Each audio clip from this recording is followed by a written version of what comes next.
pesca de camarão e lagosta será proibida em áreas de vazamento do óleo. Temporais provocam estragos no sul e sudeste. Justiça manda ex-governadores Garotinho e Rosinha de novo para a cadeia. Cresce o número de mortes de ciclistas na periferia de São Paulo. Confiança de investidores no Brasil atinge melhor nível desde 2013. O presidente Bolsonaro fecha acordos com a Arábia Saudita. E na série especial, como vivem os venezuelanos nos campos de refugiados em Roraima.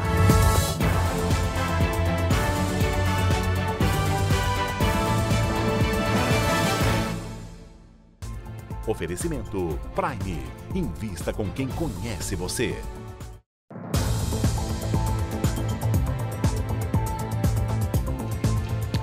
Boa noite. A maior cidade do país e com a faixa mais extensa de ciclovias registrou um aumento no número de mortes de ciclistas este ano.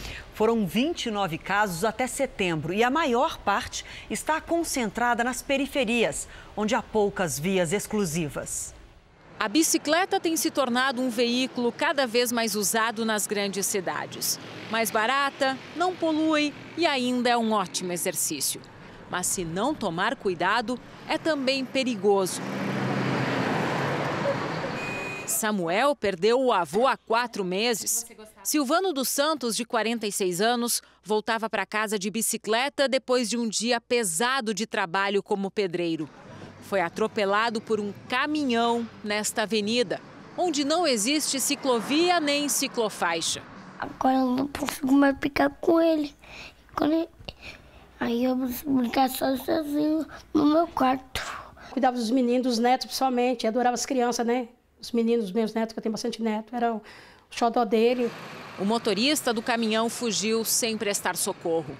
Bicicletas brancas penduradas em postes, como essa, em homenagem a Silvano, se multiplicam em alta velocidade pelas ruas da capital paulista. De janeiro a setembro desse ano, 29 ciclistas morreram vítimas da violência no trânsito. O número é 60% maior que o mesmo período do ano passado. Para este pesquisador, a falta de controle das infrações de trânsito e o número insuficiente de ciclovias são os principais motivos para a alta nas mortes.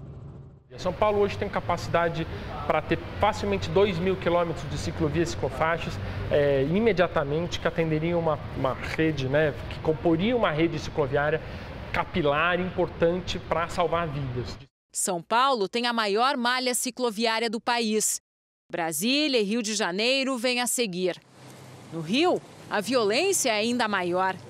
4 pessoas morrem por mês andando de bicicleta. No início de outubro, a fotógrafa Valda Nogueira, de 34 anos, foi mais uma vítima. O motorista que atropelou fugiu sem prestar socorro. Não é acidente! O maior deveria sempre proteger o menor, numa lei da hipossuficiência. Então o ônibus protege o carro, que protege o motociclista, que protege o ciclista, que protege o pedestre. Essa que deveria ser a máxima no trânsito de todas as cidades. Sobre a morte do pedreiro que nós mostramos nesta reportagem, a Secretaria de Segurança Pública de São Paulo afirmou que a polícia analisa as imagens de câmeras de segurança e está ouvindo testemunhas. Uma mulher que atropelou e matou um motociclista no Rio de Janeiro se entregou hoje à polícia. Exames comprovaram que ela estava alcoolizada. Carla Vasconcelos se entregou à polícia após passar 2 dias foragida. Na semana passada, ela escapou de uma blitz da Lei Seca pela contramão. Atropelou e matou um motociclista e fugiu sem prestar socorro. Depois foi à delegacia, onde fez exames que comprovaram a embriaguez. Carla pagou fiança e foi liberada. Só depois de ouvir testemunhas e analisar as imagens, a polícia decretou a prisão temporária da motorista. Não resta a menor dúvida que o dolo eventual. Ela teve todas as condições de parar, de não cometer aquele crime. A vítima, Jonathan Silva, de 24 anos, morreu na hora. Era o caçula da família. Tinha sido promovido, estava todo feliz, daqui para frente de fazer cursos para ser mais promovido ainda dentro da empresa. Há 2 anos, uma pequena alteração no Código de Trânsito permitiu que motoristas embriagados fossem presos. Mas ainda assim, eles podem responder em liberdade com a aplicação de medidas alternativas. Para especialistas, só uma legislação rigorosa é capaz de acabar de vez com a sensação de impunidade. Com essa alteração, essa medida restritiva de direito que se aplica ao crime culposo não existirá mais. Então aí ele vai continuar preso, ele perde esse benefício com essa alteração que está sendo proposta no Congresso Nacional. Hoje, William Vasconcelos foi preso em flagrante depois de atropelar e matar um homem que caminhava na calçada. O exame comprovou o consumo elevado de álcool. A vítima aparece nessas imagens momentos antes de morrer. Há 6 anos, o mesmo motorista já havia sido preso por embriaguez ao volante. Em Salvador, um policial tentou evitar um assalto dentro de um shopping e acabou baleado. Câmeras de segurança registraram toda a ação. Era por volta do meio-dia e o shopping de comércio popular estava cheio. 2 homens suspeitos de camisa branca chamam a atenção de um policial que está à paisana, este de camisa camuflada. Ele para, olha ao redor, retorna e tenta abordar o assaltante, que reage. Um outro criminoso que estava dentro da loja atira e acerta o PM. Ele ainda rouba a arma da vítima e corre. O soldado Tiago Ribeiro Simões chegou a ser socorrido no local, mas não resistiu. Clientes e funcionários entraram em pânico. Foi muito alto o barulho, então a gente começou a entrar em desespero, todo mundo começou a chorar. A gente se abaixou no chão, assim, todo mundo com a mão na cabeça. Foi um inferno, foi uma hora de terror. Segundo a polícia, eram 4 criminosos e eles planejavam roubar uma joalheria. O policial teria percebido a movimentação suspeita e decidiu agir sozinho. No fim do dia, a polícia localizou um dos suspeitos, que foi reconhecido por testemunhas. Este já é o 7º policial militar assassinado este ano na Bahia. Temporais e ventos muito fortes assustaram os estados do sul.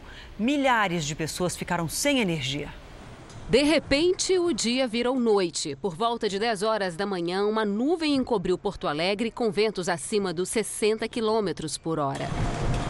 O vendaval durou pouco mais de meia hora, derrubou árvores e arrancou telhados. As crianças estavam dormindo aqui, eles estavam dormindo, ele chegou a desmaiar e passou mal, tudo. A tempestade ainda deixou mais de 200 mil usuários sem energia elétrica. Nesse supermercado na zona norte de Porto Alegre, a luz voltou depois de 19 horas de refrigeradores desligados e portas praticamente fechadas. Muitas carnes a gente perdeu, não vai ter como utilizar. No interior, a situação mais crítica foi registrada em Dom Pedrito, no sudoeste do estado. A prefeitura decretou situação de emergência depois que ventos de 145 km por hora provocaram danos em pelo menos 25 casas.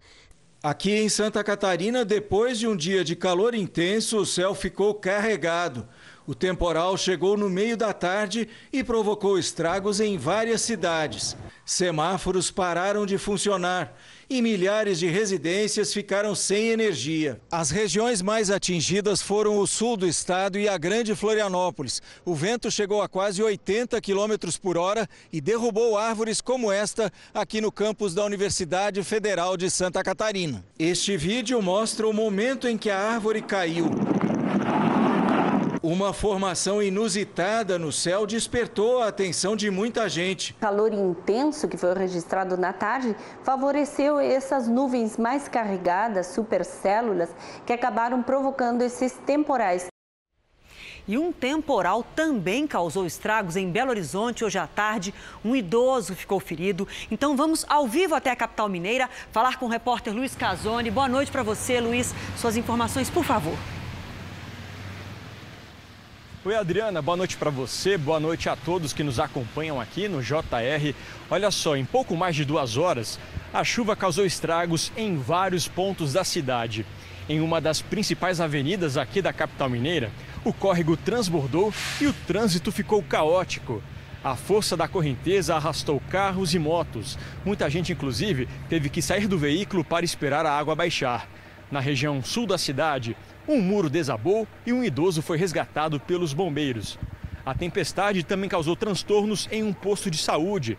Atendentes trabalharam com guarda-chuvas por causa da água que caía do teto.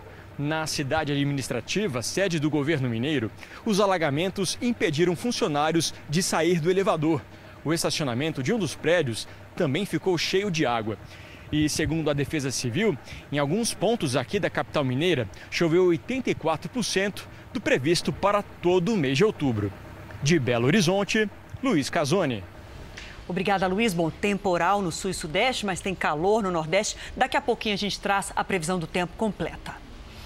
Mais de 6 milhões de pessoas. Esse é o público que Nada a Perder 2 já levou aos cinemas brasileiros desde a estreia, em 15 de agosto. Hoje, parte do elenco do filme foi homenageada em Brasília. O evento movimentou a Câmara dos Deputados. Fãs do filme vieram ver de perto o elenco do longa-metragem Nada a Perder 2. Cada homenagem como essa é um reconhecimento do seu trabalho. E a gente faz o nosso trabalho com tanto amor, com tanta dedicação, com tanto carinho, que é muito bom quando um filho desse que a gente produz é reconhecido. A homenagem foi proposta pelos deputados Júlio César e Manuel Marcos, do Republicanos. Parte do elenco, composto por 60 atores e 12 mil figurantes, participou da sessão solene em homenagem ao filme. Petrônio Gontijo, que interpretou Edir Macedo, falou sobre a história de superação e fé do bispo. Para viver o papel do fundador da Igreja Universal do Reino de Deus, Petrônio Gontijo se dedicou completamente à construção do personagem durante 3 meses. Neste período, perdeu 15 quilos. Um mergulho na internet, um mergulho em todo o material que tem disponível dele, e dormia muitas vezes com headphone, com a voz dele, porque acabou acontecendo um processo osmótico para conseguir passar com veracidade, sem exagero e sem também diminuir nada. A atriz Day Mesquita, que interpretou a Dona Esther, esposa de Edir Macedo, lembrou das dificuldades durante a caracterização dos personagens. Eu cheguei a ficar 6 horas só em teste, porque tinha todo um processo de colocar maquiagem e foi assim... Foi um processo bem, um desafio. O longa foi filmado em cenários grandiosos do Brasil, Israel e África do Sul. Eu acho que eu nunca vi um homem ser tão bombardeado.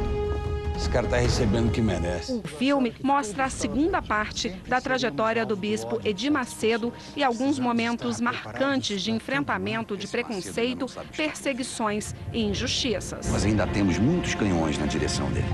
É um exemplo de como vencer, de superar obstáculos, superar desafios. E a história do bispo Edir Macedo é realmente um exemplo a ser seguido. E o Brasil, nesse momento, a gente vive um período aí tão conturbado nos últimos anos, né? Muitas dificuldades na área política, na área econômica. A gente tem buscado bons exemplos e esse filme tem sido um bom exemplo a seguir. Cheguei onde eu estou pela minha fé. E é ela que vai continuar a me guiar. Veja a seguir a decisão da Justiça que levou os ex-governadores Garotinho e Rosinha de novo para a cadeia. E ainda nesta edição, a nossa série especial, os venezuelanos no campo de refugiados em Roraima.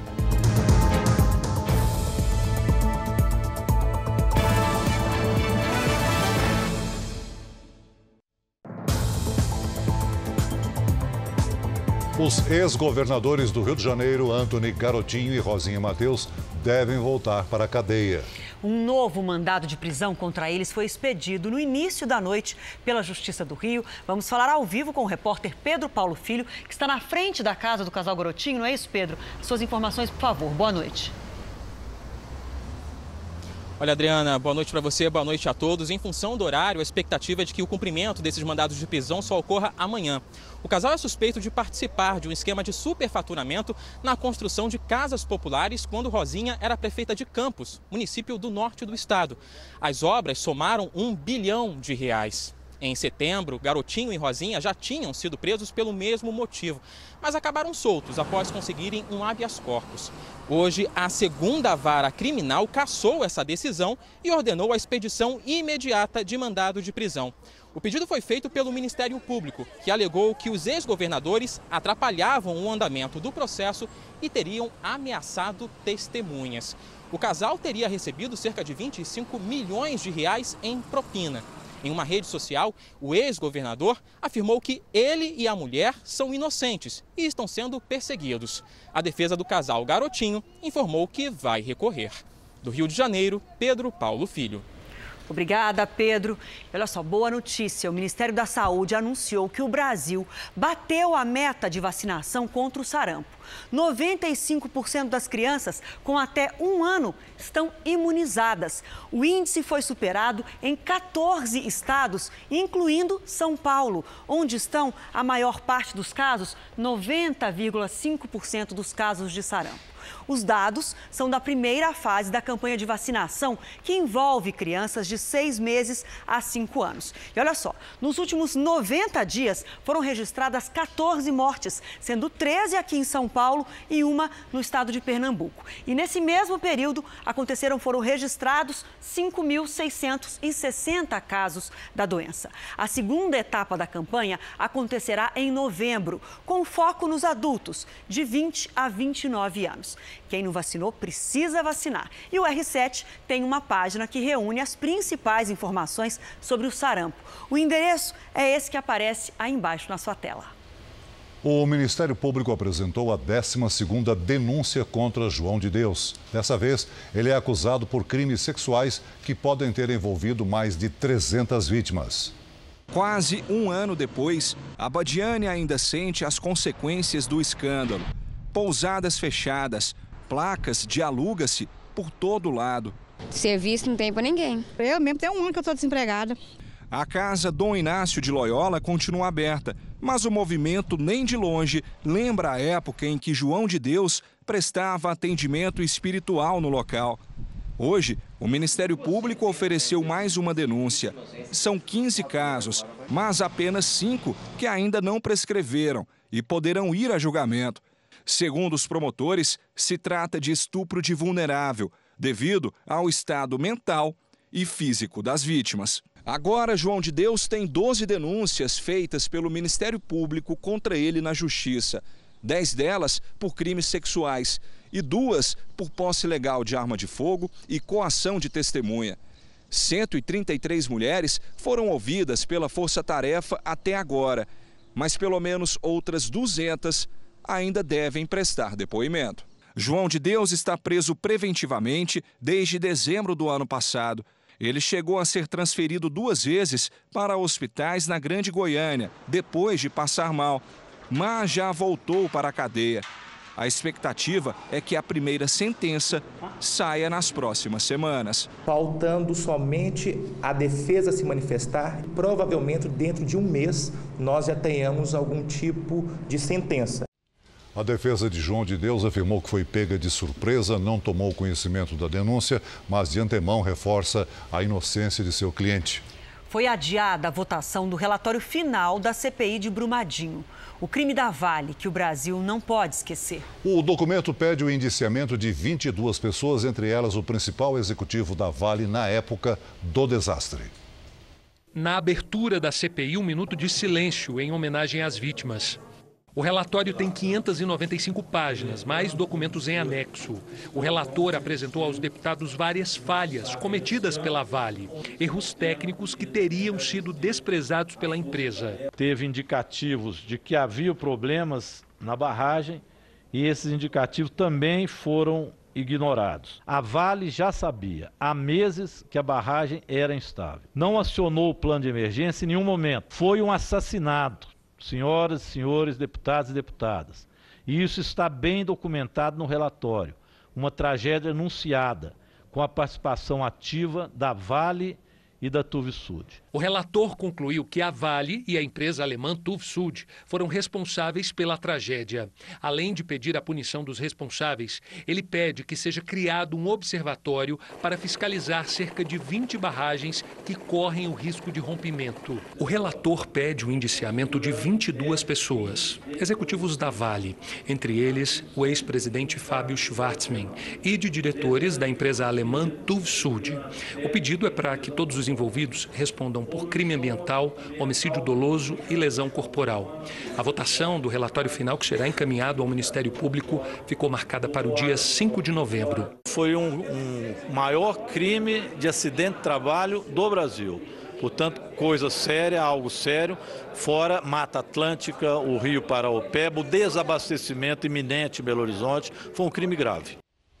A seguir, a pesca de camarão e lagosta será proibida nas áreas de vazamento do óleo.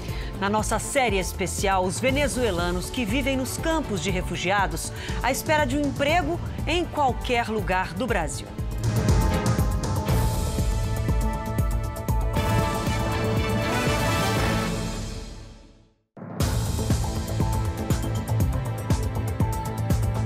Já está na hora de falar em 2020.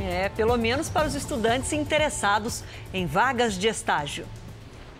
Depois de quase 2 anos, o estágio está acabando. O Luiz Eduardo vai se formar e, com a experiência na empresa, está preparado para começar a carreira de administrador. Esse programa de estágio fez com que eu atuasse em determinadas áreas e o conhecimento que eu adquiri nessas áreas me faz perceber que eu estou pronto hoje para o mercado. Não é bom só para quem tem a chance de estagiar. Para a empresa, que está abrindo 67 novas vagas, atrair os jovens estudantes é estratégico. É uma fonte de talentos, né? Então a gente consegue trazer muitas pessoas hoje que têm muito fit cultural e que estão buscando novos desafios e ajudam muito a gente também nesse movimento de transformação. O mercado costuma oferecer mais vagas para os estudantes, principalmente em 2 momentos do ano. Quando é preciso substituir quem vai deixar o estágio, porque se forma no primeiro ou no segundo semestre. Para as novas oportunidades no ano que vem, muitas empresas já começaram os processos seletivos. Este centro especializado na seleção de estagiários e jovens aprendizes prevê que 85 mil vagas serão preenchidas no primeiro trimestre de 2020 em todo o país. O Lucas, que começou a faculdade neste ano, busca a primeira experiência. Hoje em dia o que pega muito é você já ter começado, já ter uma experiência, uma primeira vez. Então, por isso que eu estou começando agora. E se você é estudante, atenção! Não é só conhecimento técnico ensinado na faculdade que as empresas buscam hoje nos candidatos a estágio. A gente pode falar da capacidade de trabalhar em equipe, de ser resiliente, de ser criativo, de procurar soluções, ou seja, de contribuir com as suas competências pessoais no crescimento daquela organização e, claro, no seu próprio crescimento como profissional. A comissão especial que analisa a reforma da Previdência dos militares rejeitou 3 propostas de mudança no texto. Nós vamos a Brasília com Luiz Fara Monteiro. Boa noite, Fara. Quais os próximos passos dessa proposta? Oi, Celso, boa noite. Essa proposta tem caráter terminativo, ou seja, poderia seguir diretamente para o Senado, mas a oposição apresentou um requerimento para que a discussão passe antes pelo plenário da Câmara. O texto prevê uma economia para os cofres públicos de 10 bilhões de reais nos próximos 10 anos. Os militares que forem para a reserva, ou seja, os que se aposentarem, continuarão recebendo salário integral e terão o mesmo percentual de reajuste de quem estiver na ativa. De todo o rendimento bruto, será cobrada uma alíquota progressiva de 10,5% a partir dos 7,5% que já são cobrados atualmente de ativos e inativos. E a faixa de idade para a aposentadoria vai aumentar da faixa dos 44 a 66 anos para 50 a 70 anos. Soldados, cabos e sargentos, os chamados praças, ficaram incomodados com a previsão de reajuste menor que a dos oficiais. De Brasília, Luiz Fara Monteiro. Obrigado, Fara. Obrigada.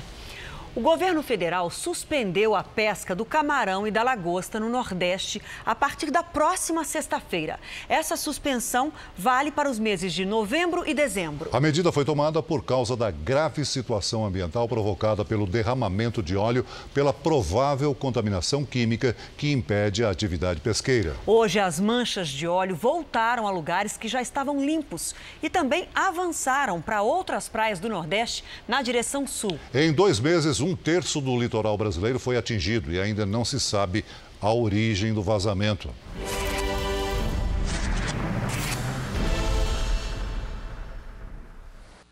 A mancha de óleo avançou um pouco mais para o litoral sul. Nas primeiras horas da manhã, este pescador de Santa Cruz Cabralha encontrou pedaços de petróleo na praia. Então tem quantidade para todo canto, se vê, é petróleo.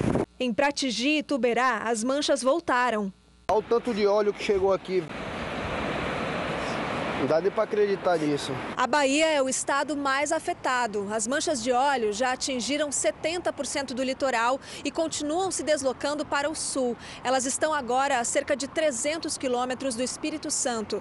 Aqui em Salvador, o governo do estado montou centrais para receber doações de equipamentos de proteção. Eles serão distribuídos para os voluntários dispostos a ajudar na limpeza das praias. Botas, luvas e máscaras entregues neste ponto de apoio serão encaminhadas às cidades que ainda sofrem com as manchas. É o caso de Ilhéus, atingida hoje por uma nova leva de petróleo. 2 dias atrás, a Marinha entregou kits de equipamentos doados pela Petrobras, mas voluntários dizem que não são suficientes. A gente está precisando de balde, a gente está precisando de material, está precisando de máscara, da máscara forte. O petróleo recolhido das praias próximas a Salvador está sendo levado para a empresa responsável pela limpeza da cidade. Tentamos mostrar como o material está sendo armazenado, mas não tivemos autorização da prefeitura. No Ceará, barreiras de contenção com 4 metros de profundidade estão sendo instaladas para proteger a foz dos rios Jaguaribe e Curu, consideradas áreas de risco. A ação dos ventos e das correntes marítimas podem trazer o óleo para esta região. Outra preocupação é com a reserva ambiental de Abrolhos, distante 190 quilômetros da chamada Costa do Descobrimento, na Bahia, onde o óleo chegou hoje. A partir de amanhã, 2 navios e um helicóptero vão reforçar o monitoramento em Abrolhos, no litoral da Bahia. 3 navios já estão nas imediações do arquipélago. Vão fazer o patrulhamento para tentar identificar algum óleo que esteja na superfície. Os navios lançam seus mergulhadores, que nadam até essa mancha, vão recolhendo manualmente até chegar próximo do navio e com os guindastes dos navios, essas manchas vão sendo retiradas e colocadas no convés. Nesta terça-feira, equipes visitaram 84 localidades das mais de 250 atingidas e constataram que em 19 ainda havia manchas. De acordo com o comando, as praias do Ceará e de Pernambuco, neste momento, estão limpas.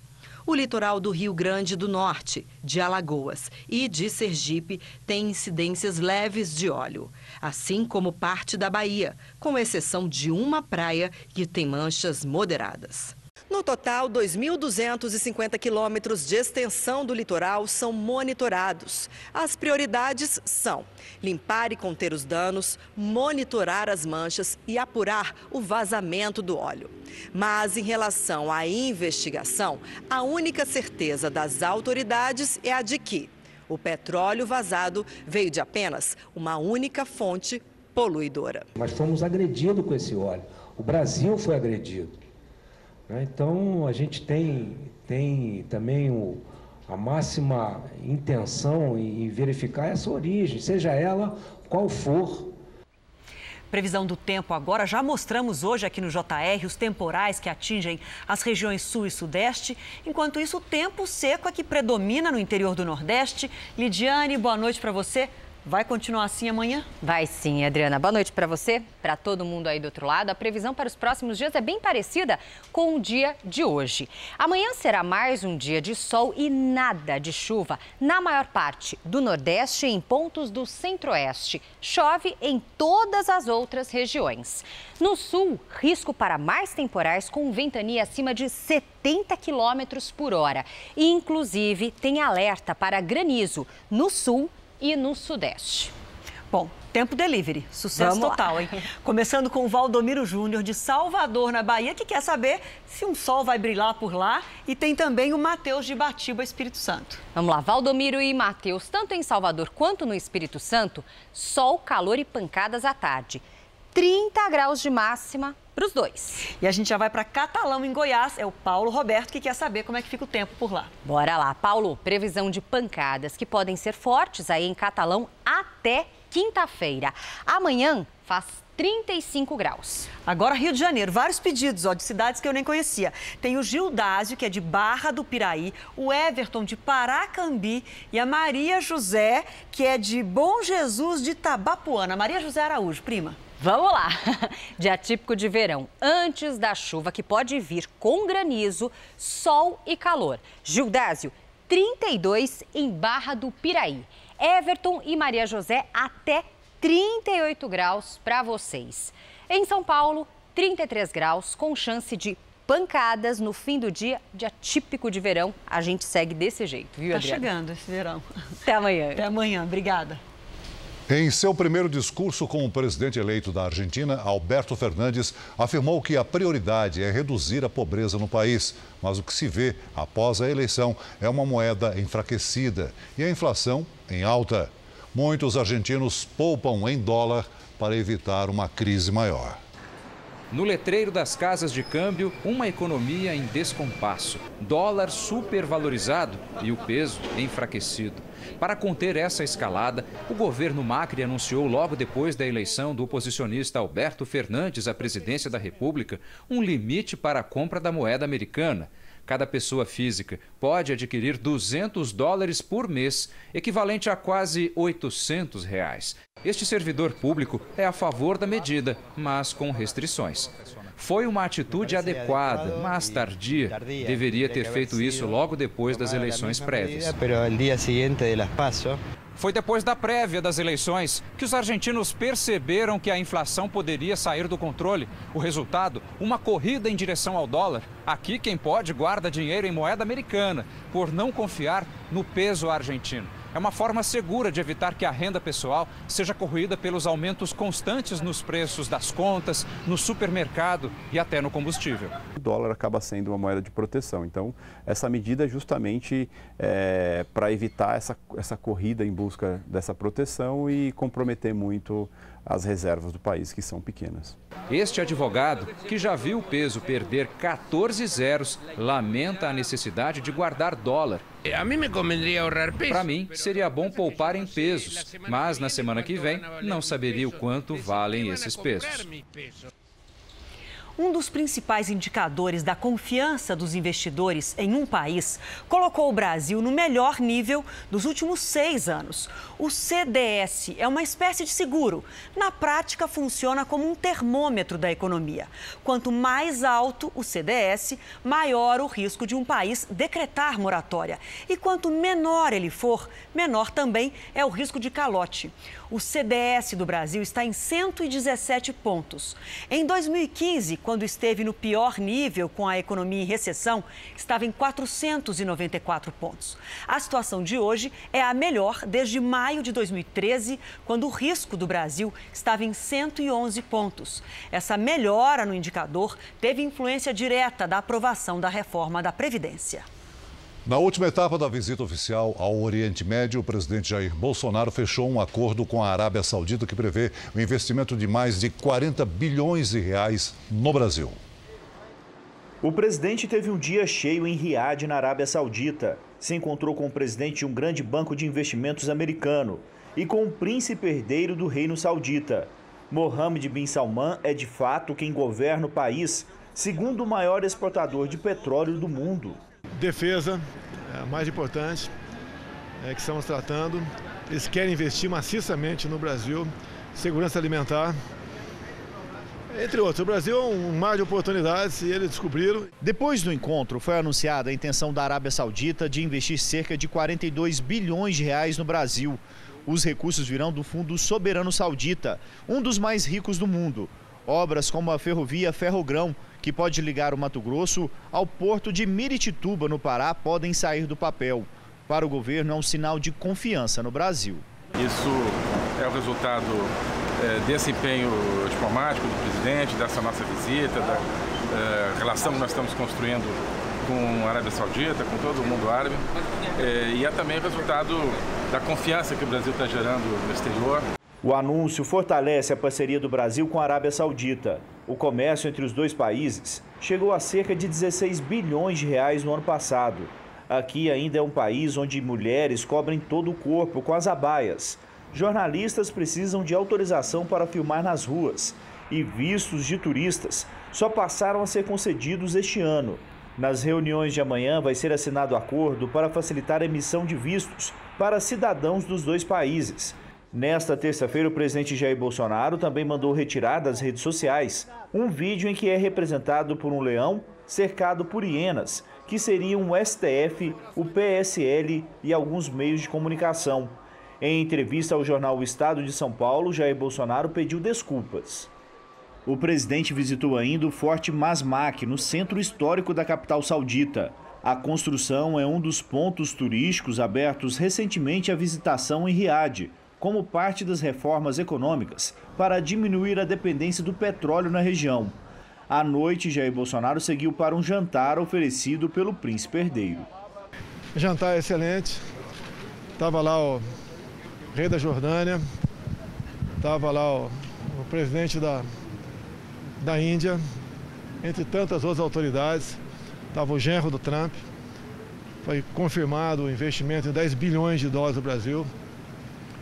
Eu propus ao príncipe herdeiro um investimento na Baía de Angra para nós a transformarmos numa Cancún, depois de uma explanação. Ele falou que está pronto para investir na Baía de Angra, mas isso passa por um projeto para revogar um decreto ambiental.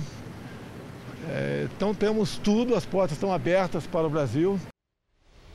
Agora à noite, o presidente Jair Bolsonaro deu uma entrevista exclusiva ao repórter da Record TV, Tiago Nolasco. Presidente, reportagem divulgada agora há pouco pela TV Globo apresenta uma testemunha que diz que o senhor autorizou a entrada no condomínio onde o senhor mora no Rio de Janeiro, condomínio que o senhor tem uma casa, a entrada de um dos suspeitos de matar a ex-vereadora Marielle Franco. O senhor autorizou essa entrada? Bem, segundo a reportagem, isso teria ocorrido, ou melhor, ocorreu 14 de março do ano passado, às 17 horas e 10 minutos. Dados aqui da Câmara, registros da Câmara, certidões. Às 17h41 tem minha digital no painel de presença da Câmara. E às 19h36 também. Numa quarta-feira. Na terça também tem registro meu de painel de votação e na quinta também. Eu não estava lá. É uma maneira sórdida que quer, de qualquer maneira, deslegitimar o governo Jair Bolsonaro. Se morava lá um dos possíveis mandantes, não tenho nada a ver com isso. Dentro do meu condomínio tem gente que está presa por tráfico pesado de drogas e há pouco tempo também estava com tornozeleira eletrônica. Nada tem a ver com essa pessoa. São 150 famílias que moram lá dentro. Lamento, eu acho que o porteiro foi induzido ao erro ou ele não leu o que assinou. A intenção é me vincular ao caso Marielle Franco. Mas, mais uma farsa que é desmontada por parte, no meu entender, do autor do inquérito e da TV Globo, que sempre, em primeiro lugar, vaza esses processos, esses inquéritos que correm em segredo de justiça. Assim fizeram comigo agora, que eu nem sabia, né? Fiquei sabendo há poucos momentos dessa matéria, como fizeram com meu filho Flávio também, cuja sigilo fiscal e bancário foi quebrado por e-mail. E assim fazem com outros filhos meus que estão sendo investigados, com familiares meus que estão sendo investigados também no Vado Ribeira e amigos ao meu lado. Querem, de toda maneira, nos colocar numa situação constrangedora perante a opinião pública, como se fôssemos marginais. Perderam de novo porque está registrado onde estava nesses dias, de forma que não tem como ser contestado. Agora, o que a TV Globo quer? Temos problema na América do Sul, no Chile, a eleição na Argentina, Peru, Equador, Bolívia, um problema antigo da Venezuela. Eles querem criar um clima para que parte da população vá às ruas para pedir o meu afastamento, para fazer baderna, para cometer atos terroristas como foram feitos no Chile. É isso que a TV Globo está buscando? Com qual interesse? TV Globo, acabou a mamata de bilhões por ano para vocês. Vocês vão ter que renovar a concessão de vocês em 2022.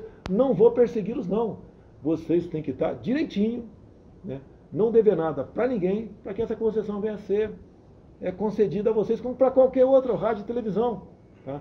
Então, o que a TV Globo quer é inenarrável, no meu entender. Eu quero me colocar à disposição do delegado. Quero olhar nos olhos do delegado que está conduzindo esse processo.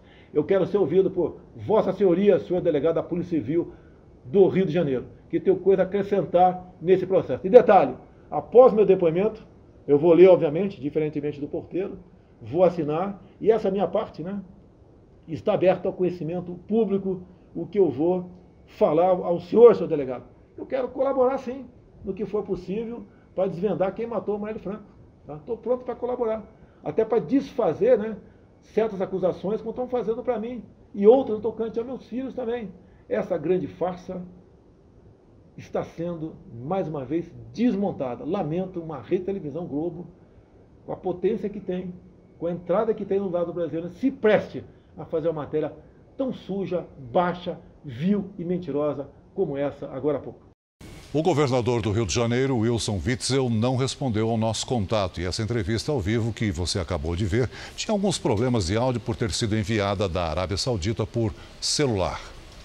Agora, nossa série especial, 7.000 venezuelanos que fugiram do país em busca de emprego e melhores condições de vida vivem em abrigos de Roraima. As barracas que servem de moradia temporária abrigam até 10 pessoas.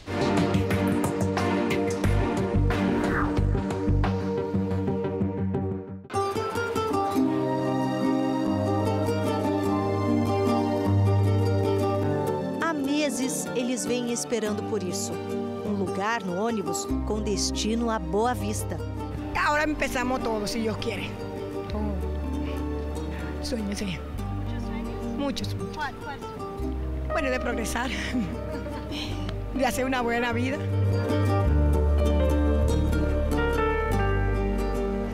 Essas pessoas estão aqui em Pacaraima já há 1, 2, 3 meses. E hoje, finalmente, surgiram vagas em um abrigo em Boa Vista.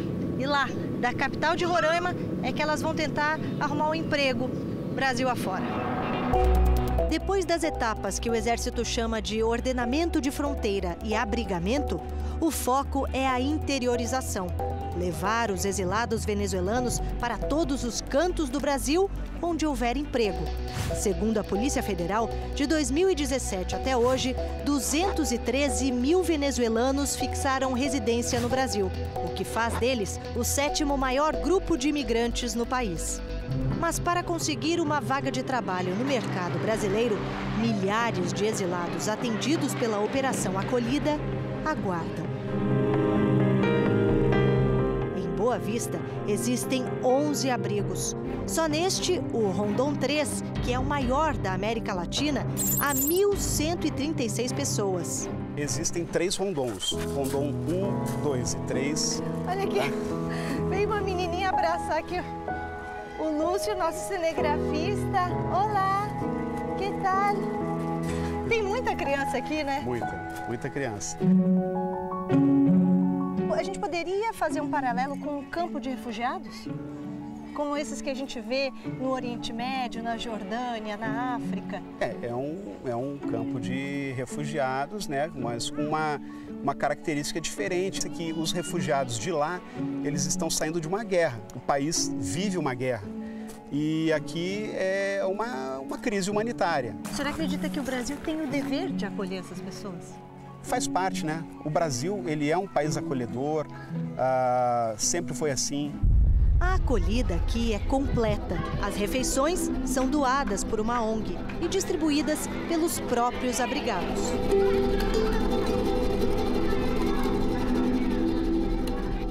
Aqui nesse abrigo existem 2 tipos de barraca. Esse tipo aqui, que é do Exército Brasileiro, feito em lona, bastante arejado e amplo, até cabem umas 9, 10 pessoas. E lá do outro lado, há um outro tipo de barraca. Entre essas 2 partes do acampamento, tem aqui uma lavanderia coletiva. Hoje é domingo, então o pessoal está aproveitando para colocar em dia a roupa suja. E lá do outro lado, a gente já vê esse outro tipo de barraca. Essas aqui foram doadas pela ONU, Organização das Nações Unidas, e são de fabricação sueca, feitas para suportar baixas temperaturas. Aqui em Boa Vista, a temperatura chega a 33, 34 graus, então é bastante quente. Mas os refugiados não reclamam, porque eles dizem que preferem passar calor aqui no Brasil do que fome lá na Venezuela. Com licença. Olá, buenas tardes. Reyes está no abrigo há 9 meses. Foi uma das primeiras a se instalar aqui. São quantas pessoas que estão aqui nesse... Aqui é 6 pessoas, e aqui é outra família. São 2 famílias. Isso é tudo que vocês trouxeram da Venezuela? De Venezuela solamente trajimos uma maleta. Só uma mala de mão, aquela preta ali? Não, roupa e o que era a alimentação do menino, mais nada. Mais nada. Reyes e a mãe Silmara são enfermeiras. E quanto tempo vocês vão ficar aqui no abrigo? Não, já estamos prontos aí. Indo embora? Sim. Para onde você vai? Para Mato Grosso. Mato Grosso? Minha irmã está allá. Ah, e vai ter emprego lá? Eso es lo que quiero, procurar un empleo antes para no llegar en la nada y quedarme así como que... Entendi. O ócio e a espera preenchem o tempo de quem vive nesse estado de transição. Adiren era professora na Venezuela. Conseguiu trazer a filha adolescente há pouco tempo e agora quer ir com ela para Curitiba, onde o clima é mais ameno. A senhora tem sonhos? Ay, por supuesto, anhelos de prosperar en este país, de servir, de que mi profesión sirva también para los niños venezolanos o brasileños, dar mi aporte en ese sentido. Adiren espera conseguir um emprego como os 14 mil venezuelanos que já foram interiorizados. A maioria para os estados de São Paulo, Rio Grande do Sul, Paraná e Santa Catarina. Pelo menos 6 mil tiveram a ajuda de gente como este empresário, que largou tudo em São Paulo e mudou-se para Boa Vista para ajudar os exilados. Carlos faz uma ponte entre venezuelanos, governo federal e iniciativa privada. E assim consegue passagens aéreas e postos de trabalho. Diariamente eu sou criticado nas mídias sociais. Por que você está ajudando um pobre estrangeiro quando temos tantos pobres no Brasil? E eu só tenho que lamentar quem faz essa visão, essa leitura, essa interpretação. Porque nós não podemos comparar o que é ser um pobre no Brasil e ser um refugiado. Criar raízes num país que tem as dimensões de um continente é um sonho hoje mais próximo para esses venezuelanos. Num avião da Força Aérea Brasileira, eles embarcam para Brasília. E é lá, no Planalto Central, que começam uma nova vida.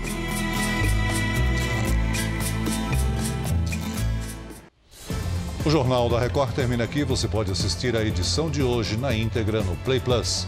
E não se esqueça, o Jornal da Record também tem versão em podcast. É só acessar o Play Plus e as nossas outras plataformas digitais. E à 00:30 tem mais Jornal da Record com o Sérgio Aguiar. Fique agora com a Fazenda ao vivo com o Marcos Mion. A gente volta a se encontrar amanhã aqui no JR. Até lá. Boa noite, até amanhã.